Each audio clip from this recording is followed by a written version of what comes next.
Hi, I'm Craig with ApplianceVideo.com. Today, we'll be taking a look at your cooling fan motor on this Samsung gas oven.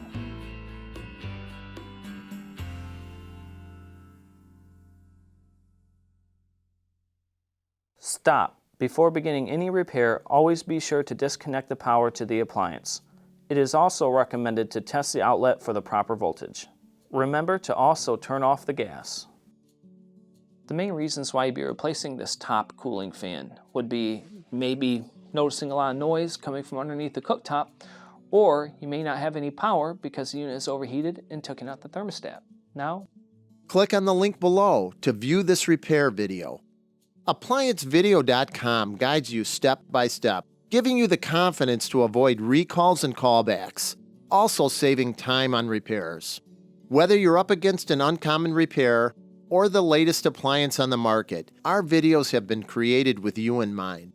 Our growing library of videos have been produced using our factory-certified technicians who have extensive infield experience over the past 30 years. ApplianceVideo.com provides high-quality repair videos that anyone can follow, regardless of their skill level. We are here to help. Click on the link below to view this repair video and let us help you do it right the first time.